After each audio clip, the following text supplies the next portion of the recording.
Hey there, I'm Sally, and this is my story. I never imagined this would be how I'd spend my days, standing in the kitchen, staring at an empty mug, half-forgotten coffee growing cold. But here I am. 30 minutes ago, James left for work, like any other morning, the hum of his car fading down the street. A quick kiss on the cheek, the routine that's been ours for 5 years. 3 of those years were spent married, but it feels longer now, especially after what happened 18 months ago. We were happy, I thought.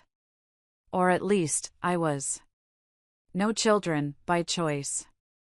We agreed early on that we'd focus on our careers, keep our lives simple, just the two of us. We didn't need the noise of kids. The kind of noise that fills a house and leaves no space for your own thoughts. It wasn't until James proposed his change that I realized how unbalanced our marriage had become. He wanted more. Not from me, exactly, but from life. The words hit me like a brick. More variety, he said, as though he was talking about a salad or a wardrobe. He wanted to meet his needs. Not sure why that stung so badly. Maybe it was because of the way he looked at me when he said it, like I wasn't enough. I didn't see it coming. We'd been fine. Stable, at least. Until the day his proposal came. I sat there, numb, listening as he explained. He claimed he still loved me, of course, he did. He said he needed something different, though, that our relationship wasn't meeting all his needs. My chest tightened. A pit formed in my stomach, the kind that sinks deeper with every word he spoke. There was a part of me that wanted to scream, to ask him outright if there was someone else, but the words never left my mouth. Instead, I just stared. Waiting. And when he laid it all out, said I had a choice, accept this new arrangement, or walk away, I couldn't answer right away. My throat was too tight. Divorce? Really? Was this the end of us? I don't want to lose you, I said eventually, barely recognizing my own voice. He was adamant, insisted it wasn't about finding someone else. That it was about him needing more. More freedom, more variety. And I couldn't bear the thought of losing him, even if it meant this. So, I said yes. It wasn't a proud moment. It wasn't even a choice. It felt like survival. The rules were set in a few quick conversations. We could see other people, but there were boundaries. No one comes to our house, he insisted, and quarterly health checkups were non-negotiable. That felt clinical, like something you sign for insurance. 1 weekend a month was for us, for our marriage, no exceptions. And of course, separate accounts for anything involving our outside activities. I remember agreeing to it, nodding, telling myself I could handle this, that it would be fine. I told myself that for the first few months. James threw himself into the arrangement right away, no hesitation. I, on the other hand, wasn't so sure. The first few times I went out, the few dates I tried to arrange, felt like I was pretending. Like I was wearing someone else's skin. I couldn't bring myself to enjoy it, not with the strange hollow feeling creeping in when I went home to an empty bed. I felt inadequate, lonely even, though I knew I wasn't supposed to. It wasn't easy. But, like everything, it had to be done. I leaned on Rachel, my younger sister. She was always the strong one, though, so she didn't coddle me. She was direct, asked me how I was feeling, and pushed me to explore new opportunities.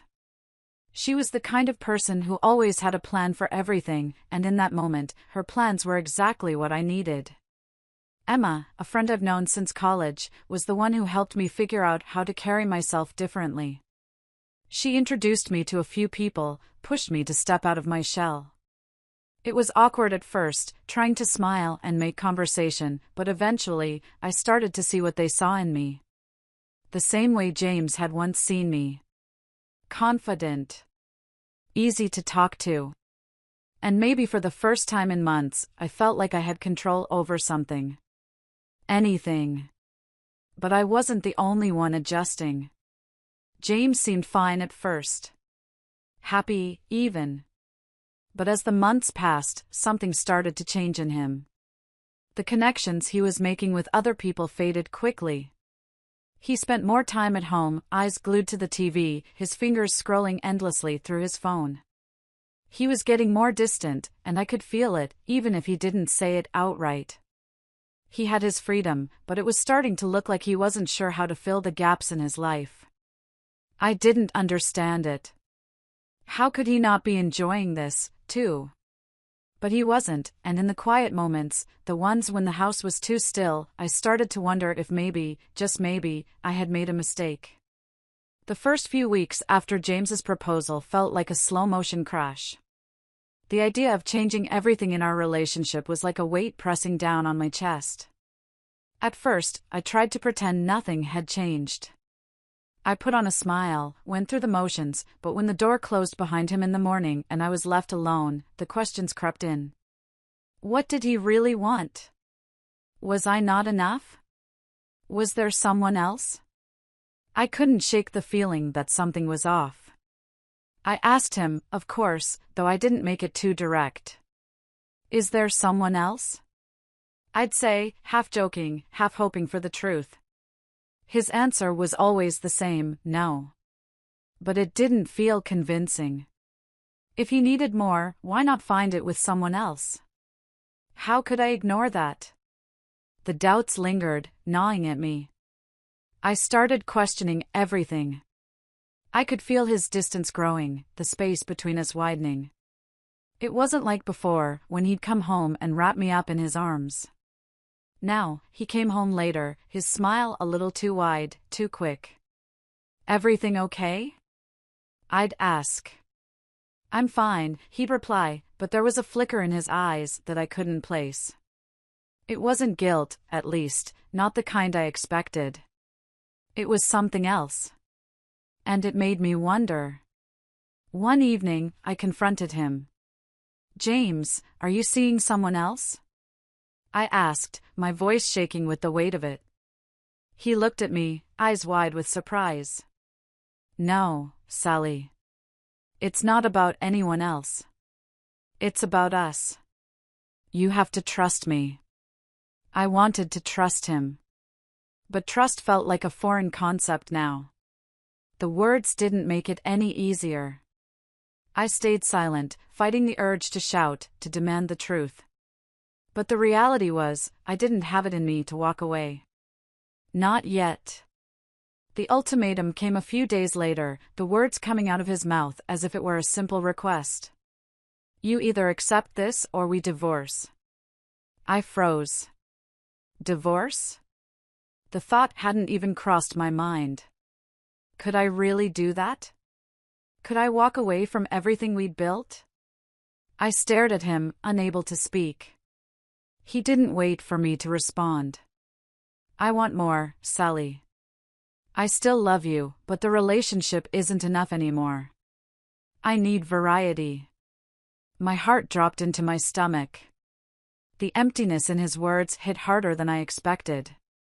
It wasn't just about the arrangement, it was about something deeper, something missing in both of us. Do you want to stay with me? I asked, my voice barely above a whisper. James nodded. Of course. But you need to agree to this, or we'll end up losing each other. I didn't know how to respond. I wanted to scream, to demand we fix things. But instead, I nodded, the words slipping out almost against my will. Okay. I'll agree. The relief on his face was palpable, and I hated myself for it. I hadn't made this choice for myself, I'd made it out of fear. Fear of losing him. Fear of everything falling apart. For the next few weeks, James threw himself into the new arrangement. It was like he was relieved, like a weight had been lifted. I, on the other hand, stood frozen. I wasn't ready for this. But the house felt empty, and his absence filled every space. I tried to be brave, to act like I was okay with it, but inside, I was torn apart. I spent my days in a daze. I couldn't ignore the loneliness that pressed in on me, especially when I was by myself. At work, I put on my professional face, but the quiet of our home at night was unbearable. The more I tried to accept it, the more the walls around me seemed to close in. I kept telling myself it was temporary, that maybe it would get easier. But deep down, I knew nothing would ever be the same again. The terms were simple but felt impossible: no partners at home, quarterly health checkups, one weekend a month just for us. It all seemed so clinical, so formal, like we were drafting a contract instead of salvaging a marriage. But it was the only way forward, or so I convinced myself. James embraced the arrangement immediately. He seemed lighter, more energetic, like something heavy had lifted from his shoulders. He came home later, his face brighter, his step quicker. He was living the life he wanted, without a second thought. But I hesitated. The first few months felt like I was pretending. I tried to go through the motions, but every night, alone on the couch, I questioned everything. He came home less frequently. When he did, I'd barely recognize him. "Everything okay?" I'd ask. "I'm fine," he'd reply, but his eyes were distant. Something had shifted, and I could feel the space between us growing. It wasn't about anyone else, at least, not in the way I feared, but it still hurt, deeply. I spent my days at work, distracting myself with mundane tasks. But when the sun went down, the house became a hollow shell. The loneliness crept in, quiet and persistent. I hated how it felt, hated how I could no longer talk to him like I used to. I could see the changes in him, but he never saw the changes in me. He couldn't. He was too busy enjoying his new life, while I stood frozen in the old one. But something else happened.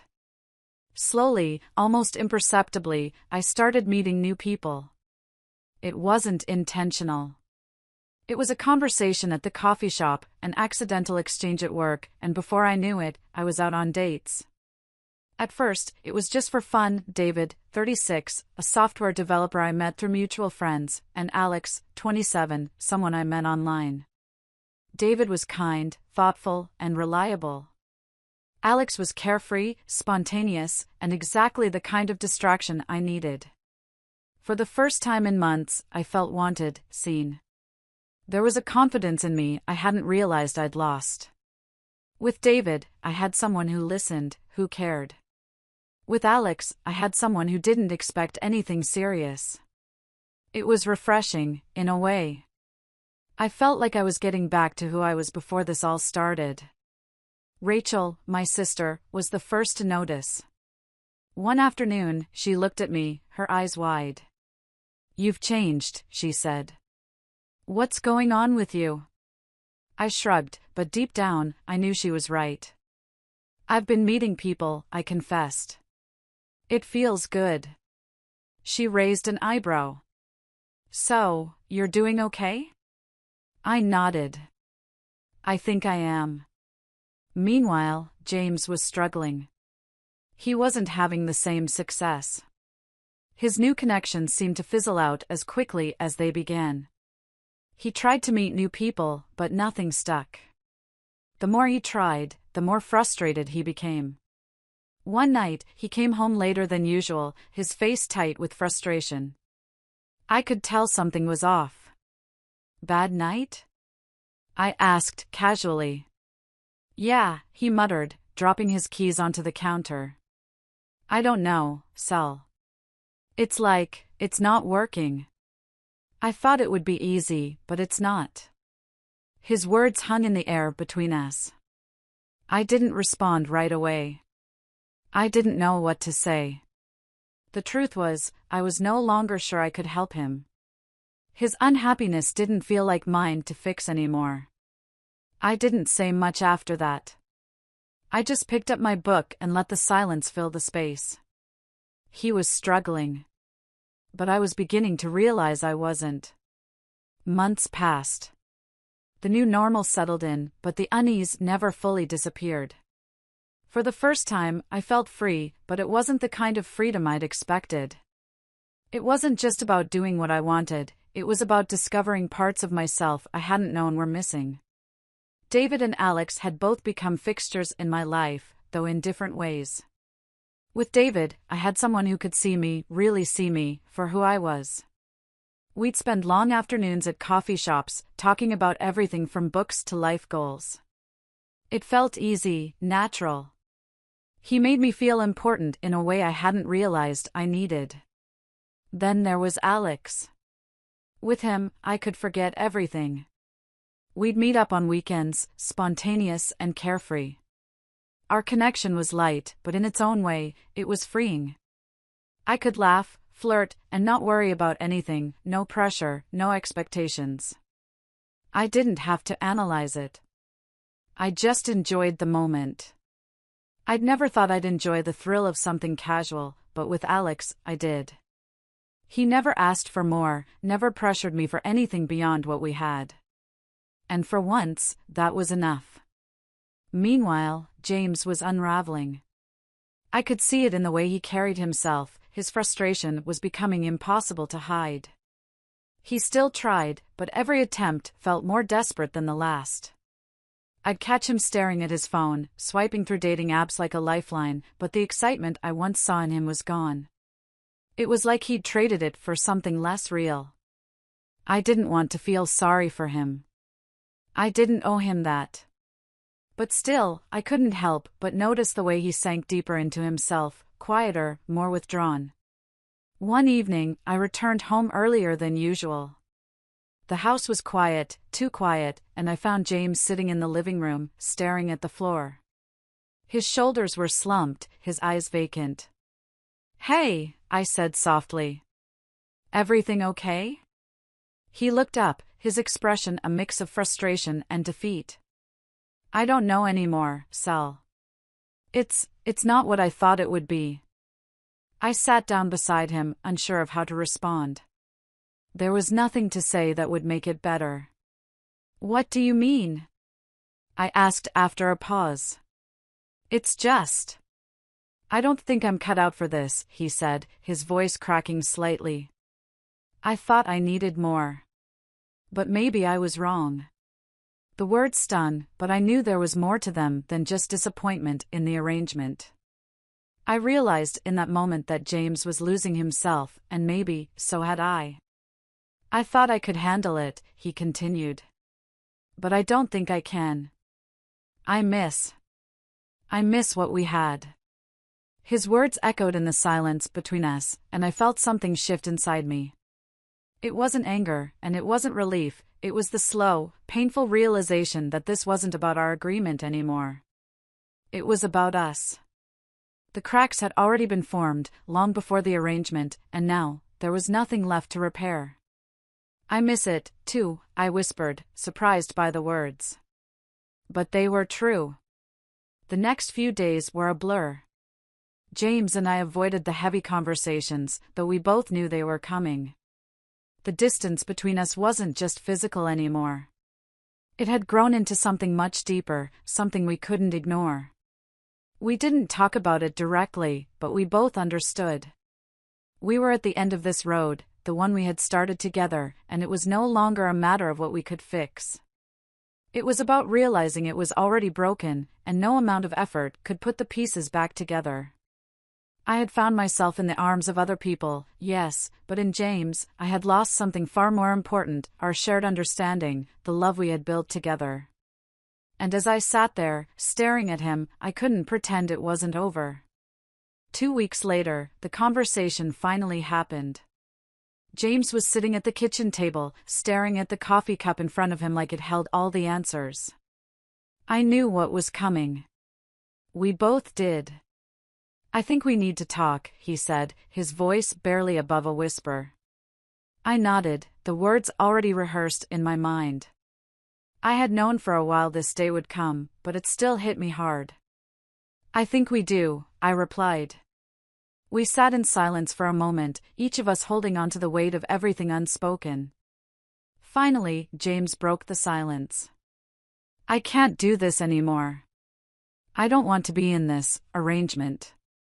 I thought it would fix things, but it didn't. I exhaled slowly, feeling something inside me shift. It wasn't relief, not exactly. It was more like the quiet acceptance of something inevitable. Neither can I said, my voice steady despite the turmoil swirling beneath the surface. I'm not the same person I was when we started this. James looked up at me, his eyes searching. I don't want a divorce. But I don't think there's any other choice, is there? No, I said, my throat tight. I don't think there is. We spent the next hour discussing logistics, how to divide the property, who would take the dog, and who would move out first. The details didn't matter as much as the simple truth, we were both tired of pretending. The days that followed were full of finalities. I moved in with Rachel, my sister, into her small apartment. It wasn't much, but it was enough. The space was mine again, free from the reminders of a life I had outgrown. James stayed in the house. I didn't ask if he'd meet someone new, though I suspected he would. In the end, it wasn't about whether he would find someone else. It was about us not finding each other anymore. I spent the next few weeks in a haze of adjustments, navigating this new reality. There were moments when I wanted to call him, tell him I was sorry, tell him I missed him. But I stopped myself every time. What was left to say? We had already said everything that mattered. Rachel was there, of course, a constant in the chaos. She checked in, helped me sort through things, and reminded me there was life after all of this. I was stronger than I realized, and for the first time, I started to believe it. Looking back, I didn't feel victorious. There was no great sense of freedom, no sweeping moment of triumph. Just a quiet, gradual understanding that sometimes things end, and that's okay. It's part of life. There's no clear closure, no perfect resolution, just acceptance. I had grown in ways I hadn't expected. It wasn't just about surviving the pain. It was about discovering who I was outside of a relationship, about reclaiming my own space and identity. I didn't know what the future held, but I was ready to find out.